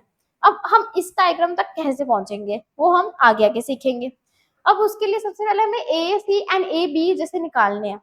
उसके लिए हमें क्या चाहिए होगा, उसके लिए हमें सबसे पहले निकालना होगा area of triangle, area of triangle निकालना होगा। लेकिन अब कंफ्यूजन क्या है, आपके आपके पास एरिया ऑफ ट्राइंगल के दो फॉर्मूलेज है, कौन से? एक तो है हाफ बेस इनटू हाइट, एक फॉर्मूला है जो आपने 9th में पढ़ा था, क्या था वो? था हिडन्स फॉर्मूला, जो कि था आपका area equals to under root में S minus A into S minus B into S minus C. ये था भाई आपका हिडन्स फॉर्मूला, जो आपने डेफिनेटली अपनी 9th में अच्छे तरीके से पढ़ा होगा। ये वाला है आपका हिडन्स फॉर्मूला। अब हम इसमें दोनों तरीके से एरिया को निकालेंगे और उन दोनों को कर देंगे इक्वेट। ठीक है जी। अब सबसे पहले अगर हम निकाले हिडन्स फॉर्मूला के हिसाब से अपना, तो उसके लिए हमारे पास क्या होनी चाहिए थी? उसके लिए भाई हमारे पास होनी चाहिए थी A B and C, A B and C, A B C हमारे पास साइज होनी चाहिए थी। हाँ जी भाई आराम से होनी चाहिए थी। सबसे पहले यहाँ पे भी अपने ड्राइंग कर लेते हैं थोड़ी सी। ये हो गया अपना सर्कल, ये हो गया अपना ट्राइंगल। ये नेमिंग देख ले एक बार, ये था C D B A, C D B A, C D B and A. ठीक है जी। ये है भाई अपना 6 सेंटीमीटर एंड ये है अपना 8 सेंटीमीटर, और यहाँ पे हमारे पास रेडियस केवल है 4 सेंटीमीटर। ठीक है। अब सबसे पहले हम निकालेंगे अपना ये area of triangle by Heron's formula. उसके लिए हमारे पास क्या होनी चाहिए? ए बी एंड सी, जो कि होती है हमारी साइड। अब यहाँ पे ए बी एंड सी हम कैसे निकालेंगे? देखो, अब यहाँ पे देखें तो ये अपनी क्या है, टेंजेंट जा रही है, तो यहाँ तक तो इसकी भी वैल्यू 6 सेंटीमीटर होगी, और यहाँ पर भी देखो तो इसकी वैल्यू भी 8 सेंटीमीटर होगी। क्यों होगी? क्योंकि भाई ये दोनों यहाँ तक टेंजेंट से आ रही है, और अगर मैं ऊपर देखूं तो ये दोनों भी टेंजेंट है, तो ये भी एक्स मान लेते हैं, ये भी एक्स। तो यहाँ पे मैंने ए मान लिया। ए किसे माना मैंने? ए माना मेरे AC को, जो कि है x प्लस 6। बी मैंने माना ए बी को, जो कि है x प्लस 8। ठीक है। सी मैंने माना सी डी को भाई, जो है 6 प्लस 8, जो कि हो जाएगा अपना 14। अब मैं निकालूंगी एस। एस क्या होता है? अपना सेमी पैरामीटर, जो कि होता है A plus B plus C divided by 2। ठीक है जी। A plus B plus C देख लो, A X plus 6 plus X plus 8 plus 14 divided by 2। ठीक है जी। एक्स प्लस एक्स हो जाएगा 2x प्लस ये हो जाएगा अपना क्या कहते हैं, हाँ अपना क्या कहते हैं, ए 6 प्लस 8 14, एंड ये भी हो जाएगा अपने पास 14 डिवाइडेड बाय 2। 14 हो जाएंगे अपना, ये हो जाएगा 2x प्लस 28 डिवाइडेड बाय 2। अब यहाँ से मैं 2 कॉमन ले लूंगी ऊपर से, तो आ जाएगा 2 into x plus 14 divided by 2। 2 से 2 कैंसिल, तो मेरे पास जो सेमी पैरामीटर आई है वो आई है मेरी x प्लस 14। ये आई है मेरी semi parameter which is x plus 14। ठीक है जी। अब हम लगाएंगे हिरन्स फॉर्मूला। यहाँ पे हम लगाएंगे हिरन्स फॉर्मूला, जिसके लिए हम निकालेंगे एरिया। एरिया क्या होता है भाई? अंडर रूट में s into S minus A S minus B into S minus C, ये होता है अपना हिरन्स फॉर्मूला। एस क्या है अपने पास भाई? एस है अपने पास एक्स प्लस 14। ठीक है। इंटू में S minus eight X plus 14 minus में ब्रैकेट लगा लेना, मैं आपके लिए एक एक्स्ट्रा कर रही हूँ, ठीक है पॉइंट, लेकिन ब्रैकेट लगा लेना। इंटू में ए क्या है? एक्स प्लस 6 प्लस में, सॉरी प्लस में नहीं, इंटू में, हाँ इंटू में क्या है अपने पास? एस माइनस ए एक्स प्लस 14 माइनस में एक्स प्लस 8। ठीक है जी। इसके आगे मैं यहाँ पे कर रही हूँ। उसके बाद क्या अपने इंटू में अपने पास क्या है? एक्स प्लस 14 ठीक है, अपना -14 आ जाएगा। ठीक है। अब देखो यहाँ पे अपना अगर हम ब्रैकेट को खोले ये तो हो जाएगा x प्लस 14, ये हो जाएगा, अगर इसे खोलूं तो ये हो जाएगा x plus 14 minus x minus 6। ठीक है जी। आगे चल के ये क्या हो जाएगा, ये हो जाएगा भाई अपने पास क्या कहते हैं x+14 माइनस x माइनस 8। ठीक है जी, ये हो जाएगा, ये तो कट हो जाएगा, तो हमारे पास सिंपली क्या आ जाएगा, हमारे पास सिंपली यहाँ पे आ जाएगा x। ठीक है जी, यहाँ पे x आ जाएगा, यहाँ पे x से x कटा, ठीक है, x से x कट गया, वेट यहाँ पे 6 है, हाँ 14 - 6 क्या होता है भाई अपने पास, 14 - 6 अपने पास होगा 4 5 6 8 ठीक है। उसके बाद यहाँ पे आ जाएगा 14 - 8, यहाँ से भी एक एक्स कटा, 14 - 8 होता है अपने पास पे 6, यहाँ पे x चल ही रहा है और साथ में x+14। ठीक है जी, ये चल ही रहा है अपने पास। आगे ये हो जाएगा 8 6 48, ये हो जाएगा 48x+x+14। ठीक है जी, ये आ जाएगा अपना फाइनल एरिया, किससे, हेरन्स फॉर्मूला से, ये आ जाएगा अपना फाइनल एरिया। ठीक है जी, ये हो जाएगा अपना फाइनल एरिया। एक बार अच्छे से अपने कैलकुलेशंस को चेक कर लो, अभी तक की क्या आपकी अभी तक की कैलकुलेशन सही है कि नहीं, फिर हम चलते हैं आगे। तो जी अब हम अपना एरिया निकालेंगे बाय जो हमें आता है एरिया का formula half base into height. उसके लिए हमारे पास डायग्राम हम पीछे देख लेते हैं एक बार, ये रही हमारे पास डायग्राम जो हमें शायद आगे भी वापस बनानी पड़ेगी, बना लेते हैं एक बार अच्छे तरीके से। ये रहा हमारा सर्कल, ये रहा ट्राइंगल, ठीक है, यहाँ पे नेमिंग कर देते हैं, ये है सी, ये मतलब मैं भूल ही जाती हूँ नेमिंग, CDBA, ये है 6, ये है 8, यहाँ पे ये 4 एंड ये हमने 6 निकाला था, ये x एंड ये भी हमने 8 निकाला था। ठीक है, इतना इतना क्वेश्चन। अब देखो हमें निकालना है अपना हाफ बेस इंटू हाइट से। हाफ बेस इंटू हाइट के लिए तो ट्राइंगल भाई ऐसे होने चाहिए, है ना भाई, राइट एंगल ट्राइंगल होना चाहिए, मतलब ऐसे राइट एंगल मतलब हमारे पास ट्राइंगल ऐसा होना चाहिए। लेकिन क्या इससे हमारे पास हाफ बेस इंटू हाइट में कुछ निकलेगा, नहीं निकलेगा। तो हम क्या करेंगे, हम करेंगे वापिस से थोड़ी सी कंस्ट्रक्शन। उसके लिए हम क्या करेंगे, हम यहाँ पे अपने ए और ओ को कर देंगे ज्वाइन, यहाँ पर हम निकालेंगे ऐसे एंड एक हमारी लाइन जाएगी ऐसे। ठीक है, ये होगी हमारी फाइनल कंस्ट्रक्शन। यहाँ पे अगर आपको लिखना है तो आप लिख सकते हो अपना क्यू, इसे दे दो एन से 8 मार्क कर दो। ठीक है, ये कितने थे अपने 4 सेंटीमीटर, अगर ये 4 है तो यहाँ से यहाँ तक सभी 4 होंगी, बिकॉज सभी यहाँ से यहाँ तक क्या है, रेडिया है, तो ये सभी पे क्या होंगी 4। अब हम निकालेंगे अपना area half base into height, तो हम लिखेंगे एरिया ऑफ ट्राइंगल। सबसे पहले क्या सबका निकालना है हमें, सभी का कैसे निकलेगा, हम निकालेंगे पहले एरिया ऑफ ट्राइंगल। कौन सा ट्राइंगल, देखो ए ओ सी, यहाँ पे ओ है, ए ओ सी, सबसे पहले ट्राइंगल ए ओ सी का प्लस में area of triangle A O C, उसके बाद ए ओ बी का, ए ओ बी का प्लस में एरिया ऑफ ट्राइंगल किसका, अपना सी ओ बी का, area of triangle C O B का।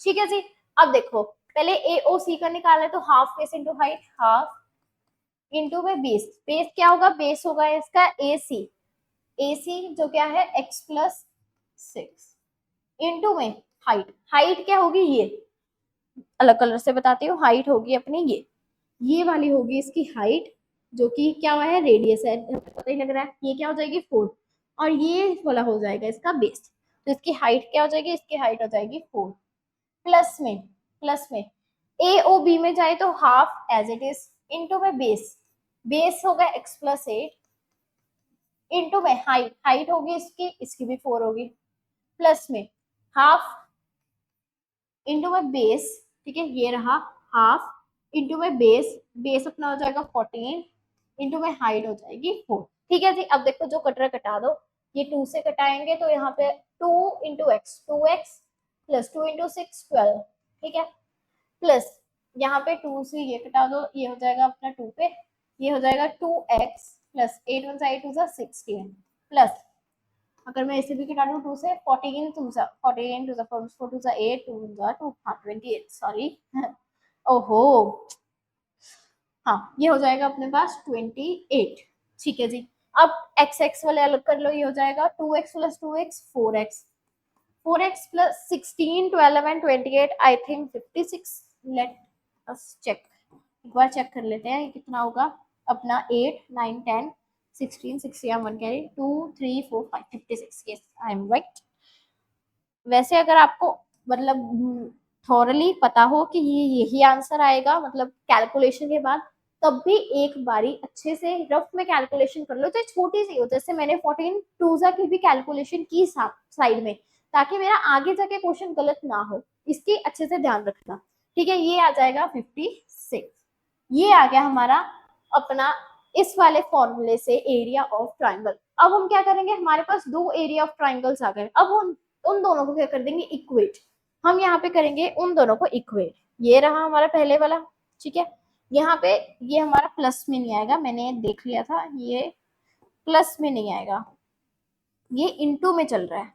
ये किस पे चल रहा है अपना, ये चल रहा है अपना इनटू में, ठीक है। ये प्लस नहीं है यहाँ पे, ये देखो ये इनटू में चल रहा है, इसकी मल्टीप्लीकेशन चल रही है। यहाँ पर भी मैंने प्लस डाल दिया था, इसकी मल्टीप्लीकेशन चल रही है, ये देखो यहाँ पे भी, इसलिए। और यहाँ पे फर्स्ट पे, हाँ ठीक है, हाँ हाँ ठीक है, ये तो अपनी डायग्राम थी। ये हमने पहले हिडन्स फॉर्मूला से निकाला और ये हमने अब निकाला, अब हम इनको कर देंगे इक्वेट। हिडन्स फॉर्मूला से क्या आया था, root 48x root 48x into में x प्लस 14, और यहाँ से क्या आया अपना पास 4x प्लस 56। अब अगर मुझे यहाँ से रूट हटाना है तो मैं क्या लगा दूंगी, स्क्वायर, स्क्वायर से रूट हो जाएंगे कैंसिल, तो यहाँ पे तो एज इट इज आ जाएगा 48x इंटू एक्स प्लस 14, लेकिन वहां पे हो जाएगा 4x प्लस 56 का होल स्क्वायर, स्क्वायर आ जाएगी ना, क्योंकि दोनों साइड स्क्वायर लगेगी। ठीक है जी। अब यहाँ पे अगर मैं करूँ, इसका फॉर्मूला क्या होगा, a plus B, A square plus B square plus 2ab, लेकिन उसकी जगह मैं क्या करूंगी, यहाँ पे कॉमन निकालूंगी। अगर मैं यहाँ पे कॉमन निकालू 4 को, ये हो जाएगा x प्लस 14 का होल स्क्वायर, मतलब इसका ऐसे, ये ऐसे, इसका ऐसे पूरा स्क्वायर जाएगा। ठीक है, यहाँ पे 48x एंड इनटू में अपना x प्लस 14 तो चल ही रहा है, इसको अभी छेड़ो मत। क्या आपको इतना समझ आ गया, इक्वेट करने के बाद मैंने स्क्वायर लगाया, उसके बाद मैंने यहाँ पे कॉमन ले लिया, और कॉमन लेने के बाद पूरे के ऊपर स्क्वायर रहेगा, पूरे ऊपर, ध्यान देखना पूरे के ऊपर स्क्वायर है। अब मैं क्या करूंगी, पूरे के ऊपर स्क्वायर है, यहाँ पे तो एज इट इज चल रहा है 48x इंटू में x प्लस 14। अब यहाँ पे पूरे के ऊपर स्क्वायर है, लेकिन मैं सिर्फ 4 को करूंगी, 4 का स्क्वायर 16, तो यहाँ पे x प्लस 14 का स्क्वायर चलता रहेगा। ठीक है, अब ये क्यों चलता रहेगा, देखो अगर मैं 16 को इसके नीचे ले आऊं, ये हो जाएगा 48x बाय 16, ये हो जाएगा x प्लस 14 का स्क्वायर बाय x प्लस 14।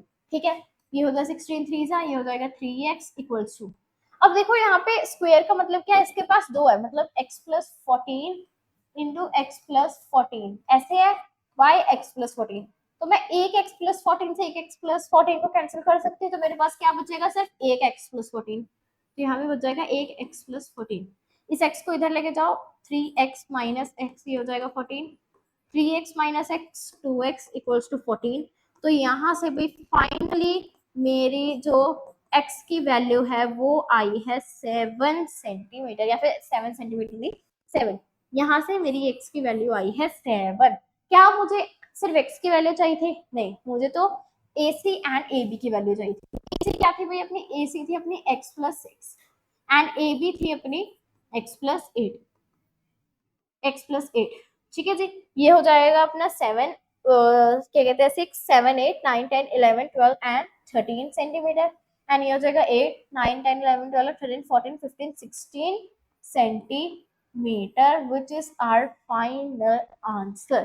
ठीक है जी, तो यहीं पे अपना ये वाला क्वेश्चन फाइनली होता है कंप्लीट। एक बार अच्छे से देख लो इस क्वेश्चन को। ठीक है, ये थी आपकी इस क्वेश्चन की मेन डायग्राम जो एंड में बननी थी। ये वाली जो डायग्राम है ये एंड में बनी है अपनी जाके, ये देखो यहाँ पे ये जो डायग्राम है, ये इस डायग्राम को देखो और एक बार ये डायग्राम को देखो, ये एंड में बनी है जाके। ठीक है, ये आपकी जो डायग्राम है ये एंड वाली डायग्राम है जो आपको एंड में मिलनी थी। ये सिर्फ हमने समझने के लिए रखा था, इसको डिलीट कर देते हैं।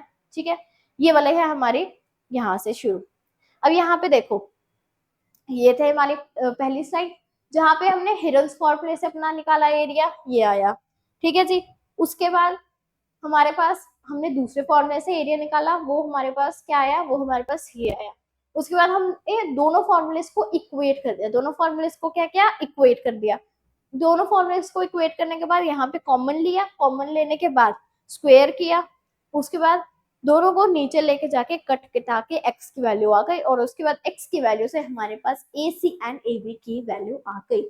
शायद मुझे लगता है अब आपको ये अच्छे तरीके से पता लग गया होगा ये क्यों स्टार मार्कर नहीं, sorry, the heart marker question है। तो इस क्वेश्चन को मैं वापस से कह रही हूँ, रिवाइज करना भूलना मत, अच्छे से इस क्वेश्चन को रिवाइज करना। इस क्वेश्चन की वेटेज बहुत ज्यादा है आपके एग्जाम के पॉइंट ऑफ व्यू से। ये क्वेश्चन एक बहुत इंपॉर्टेंट क्वेश्चन है, क्योंकि इस क्वेश्चन में हमारे पास वैसे तो काफी सारे क्वेश्चन में हमारे पास पिछले कॉन्सेप्ट्स लग रहे हैं, जैसे पाइथागोरस थ्योरम लग रही है कब से, लेकिन इस क्वेश्चन में एक पर्टिकुलर जैसे हिरन्स फॉर्मूला पूरा का पूरा पिछला जो आपके पास एक चैप्टर था उसका पूरा एक फॉर्मूला अच्छे खासे तरीके से यूज हो रहा है। तो इसलिए ये वाला क्वेश्चन को रिवाइज करना भूलना मत। ठीक है जी, अब चलते हैं अपने नेक्स्ट क्वेश्चन पे, देखते हैं अपना नेक्स्ट क्वेश्चन क्या है। तो जी नेक्स्ट क्वेश्चन अपने पास, prove that opposite sides of a quadrilateral circle the circle subtend supplementary angle at the centre of the circle. Okay, सबसे पहले ये क्वेश्चन को करने से पहले ये जान लो कि ये वाला क्वेश्चन आपके रीसेंट बोर्ड्स अभी जो हुए हैं 2025 में 10th क्लास के, उसमें ये वाला क्वेश्चन जो है आपके 3 मार्क में आया हुआ है। जो अभी अभी बोर्ड्स में है उसमें ये क्वेश्चन आया हुआ है बड़ा इजी क्वेश्चन, लेकिन है इंपॉर्टेंट क्वेश्चन, मतलब स्टार मार्कर क्वेश्चन है ये वाला। ठीक है, क्या कहते हैं, एक सर्कल है वो एक क्वाड्रिलेटरल में बेचारे में बंद है। किस में बंद है, एक क्वाड्रिलेटरल में। इसको क्वाड्रिलेटरल में बंद कर देते हैं। अब भाई लाइंस मेरी इतनी एक्यूरेट है नहीं, समझ लेना मतलब, ठीक है। ये ऐसे क्वाड्रिलेटरल में बंद है बेचारा, हमें क्या प्रूव करना है, कहते थे ऑपोजिट साइड्स जो है वो बीच में जो बना रही है एंगल वो सप्लीमेंट्री हो, मतलब 180 हो, मतलब ये साइड यहाँ से ऐसे और ये ऐसे, ठीक है। अब इनके बीच में जो एंगल्स है सबसे पहले तो नेमिंग कर देते हैं, इसे ले लो A B C D, मतलब यहाँ तो, और ये सेंटर हो गया एज O, यहाँ तो DOC, अपना तो DOC है प्लस AOB इक्वल हो 180 के, या तो अपना D DOA plus COB equal हो 180 के, हमें ये बताना है। ठीक है जी, उसके लिए हम क्या करेंगे, एक थोड़ी सी छोटी सी और कंस्ट्रक्शन करेंगे। क्या करेंगे, छोटी सी एक और कंस्ट्रक्शन करेंगे, कर देते हैं। कंस्ट्रक्शन को अलग कलर से ले लेते हैं। ठीक है, क्या करेंगे, यहाँ पे हम जोड़ देंगे इसे, ये लाइक दिस, इसके बीच से, इनके बीच से, इनके बीच से, और एक इसके बीच से, ऐसे हमने ज्वाइन कर दिया। ठीक है, इन पॉइंट्स को नाम दे दो, इन पॉइंट्स को हम नाम देते हैं ABCDEFG एंड H। ठीक है, EFGएंड H, ये हमने दे दिया इनको नाम। अब यहाँ पे मैं कुछ एंगल्स बने हैं उन्हें भी नाम दे देती हूँ, कुछ एंगल्स बने हैं मेरे पास उन्हें भी नाम दे देती हूँ। इस एंगल को मैंने कह दिया 1, इसको 2, इसको 3, इसको 4, इसको 5, 6, 7 एंड 8, मतलब ये कंप्लीट ऐसे 360 बन चुका है। ठीक है, अब मैं क्या करूंगी, सबसे पहले तो मैं एंगल 1 और एंगल 8 को सबसे पहले इन दोनों को मैं इक्वल करूंगी। उसके लिए मैं ट्राइंगल AOG एंड HOA को क्या करूंगी, कंग्रेट। अब मैं इन दोनों को इक्वल करूंगी, सिमिलरली करके ये सभी क्या हो जाएंगे, सभी इक्वल हो जाएंगे। उसके बाद हाफ मतलब 360/2 करके 180 मेरा आंसर आ जाएगा। तो मुझे टू प्रूफ में क्या चाहिए, मुझे टू प्रूफ में ये चाहिए कि भाई या तो एंगल, या तो DOC प्लस AOB 180 हो, या तो और एंगल DOA प्लस एंगल, या तो एंगल DOA या फिर एंगल COB 180 डिग्री हो, दोनों में से कोई भी एक। ठीक है, प्रूफ पे चलते हैं। अब मैं सबसे पहले कराऊंगी इन triangle AOG and HOA, AOG and triangle HOA। ठीक है, अब यहाँ पे क्या कॉमन दिख रहा है, एक तो OA कॉमन दिख रहा है, OA equals to OA common. ठीक है जी, और क्या कॉमन दिख रहा है, OH equals to HG, OH equals to H, sorry OH equals to OG, क्यों, because radii of a circle. ठीक है जी, और HA इक्वल्स टू AG के, बिकॉज थ्योरम 10.2 से। तो हम यहाँ पे कहते हैं सिमिलरली यहाँ पे ट्राइंगल दोनों लिख लेना, is congruent to triangle this by S S S. तो यहाँ पे लिख दूंगी मैं therefore angle 8 equals to angle 1 by CPCT। CPCT से मैंने एंगल 8 और एंगल 1 को क्या कर दिया, इक्वल प्रूव कर दिया। ठीक है, अब एंगल 1 और एंगल 8 को कर दिया, वैसे ही जैसे हमने एंगल 1 और एंगल 8 को किया वैसे ही हम सारे एंगल कर देते हैं। मतलब यहाँ पे हम लिखेंगे सिमिलरली और यहाँ से एंगल 2 3 4 5 6 7 एंगल 2 3 4 5 एंड 6 4 7 के इक्वल हमने कर दिया प्रूफ। ठीक है जी, अब हम क्या करेंगे, सारे एंगल्स को लिखेंगे, angle 1 plus angle 2 plus angle 3 plus angle 4 angle 5 angle 6 angle 7 and angle 8। क्यों लिखा, क्योंकि ये सारे सर्कल बना रहे हैं और उसका एंगल सम प्रॉपर्टी से मूव हो जाएगा 180 डिग्री। अब देखो एंगल 1 प्लस एंगल 8, एंगल 1 और एंगल 8 है दोनों सेम, तो मैं इसे एंगल 1 लिख सकती हूँ, है ना। लेकिन देखो मैं यहाँ पे क्या ले रही हूँ, मैं यहाँ पे प्रूव कर रही हूँ DOC, मैं भाई यहाँ पे पर्सनली प्रूव कर रही हूँ DOA, मैं यहाँ पे DOA को और अपना BOC कर रही हूँ, DOA एंड BOC या फिर COB को कर रही हूँ। तो उसके लिए मुझे 1 and 8 चाहिए एंड 4 and 3 चाहिए, 1 and 8 and 4 and 3, sorry 7 and 8 and 4 and 3। ठीक है, 7 and 8 और 4 और 3। तो मैं यहाँ पे लिख दूंगी कि भाई एंगल 1 की जगह मैं लिख दूंगी एंगल 8 प्लस एंगल 8, तो वो हो जाएगा 2 एंगल 8 प्लस 2 और 3 कॉमन है, मुझे क्या चाहिए इन दोनों में से, मुझे इन दोनों में से 3 चाहिए, तो मैं लिख दूंगी 2 एंगल 3। 4 और 5 में जो मुझे क्या चाहिए, 4 और 5 में से 4 चाहिए, तो मैं लिख दूंगी 2 एंगल 4। ठीक है, 6 और 7 में से क्या चाहिए, 7 चाहिए, plus 2 angle 7 equal to 360 degree. मैंने एक स्टेप कम कर दिया, मतलब बार बार वही लिखती, तो इसलिए ऐसे करते हैं। कॉमन ले लो 2 को, तो यहाँ पे ये आ जाएगा एंगल 8 प्लस, साथ में कर दो एंगल 8 प्लस एंगल 7 हो जाएगा, प्लस एंगल 4 प्लस एंगल 3। ठीक है जी, इक्वल्स टू 360 डिग्री। अब 2 नीचे डिवाइड होगा तो वो 180 हो जाएगा, तो angle 8 plus angle 7 plus angle 4 plus angle 3 equals to 180 degree, because वो जब डिवाइड होगा। एंगल 8 प्लस एंगल 7 क्या बना रहे हैं भाई, अपना DOA, angle DOA plus angle BOC equals to 180 degree, जो कि हमें प्रूव करना है, हेंस प्रूफ। तो जी यहीं पर अपना ये वाला 13 क्वेश्चन होता है पूरा, और इस 13 क्वेश्चन के साथ हमारी ये एक्सरसाइज भी होती है पूरी, एंड हमारा ये जो प्यारा सा चैप्टर है वो भी होता है पूरा। तो जी यहीं पे अपना ये सब कुछ इस चैप्टर में होता है पूरा।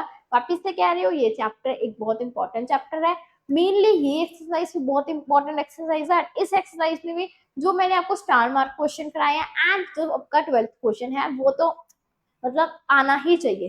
ठीक है जी, तो यहीं पे अपनी ये वाली वीडियो एंड ये वाला चैप्टर होता है खत्म। मिलेंगे आप सबसे न्यू वीडियो में विद द न्यू चैप्टर।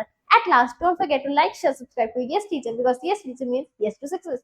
मिलेंगे आप सबसे न्यू वीडियो में, तब तक के लिए बाय बाय।